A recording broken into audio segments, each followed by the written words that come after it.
Outside the palace of Bashar al-Assad, Syrians gather to pose for photographs and celebrate the removal of its despised former owner.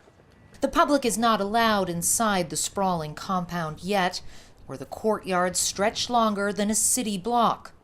This is the driveway into Bashar al-Assad's palace, and you can see how enormous it is.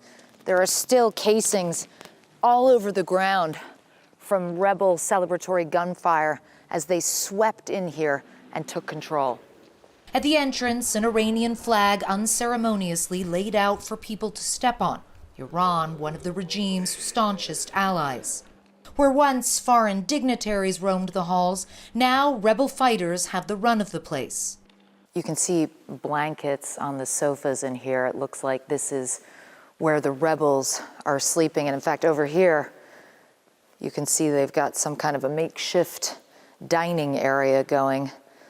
Some of their weapons here, a couple of rifles on this sofa. So this gentleman here, who is with the rebels, has just asked that I put on my scarf. It's the first time since we've been here that anyone has asked me to cover my hair. من وينك يعني من أي منطقة؟ من إدلب. أول مرة بتشوف. He says that he's from Idlib and that this is the first time he's seeing the palace. وكيف بتحس لما بتشوف هذا يعني؟ يعني نشعر بأن الظالم لا بد من يوم من الأيام من الانهيار. We feel that the injustice will break down one day and justice must win. This is the idea of justice in our religion, he says. In Islam, it is a must and a promise of Allah that Islam is victorious. After nearly 14 years of a vicious civil war, to stand in this palace is a proud moment, capping off a seismic victory.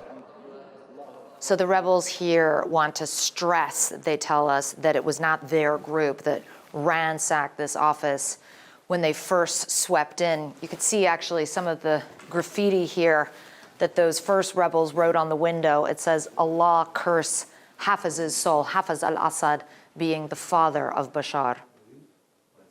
When you look at these ceilings and these chandeliers, the marble, the detail, this is the kind of opulence, this lavish lifestyle that engendered so much resentment from so many Syrians who have been struggling to survive for decades while the Assad family lived like this.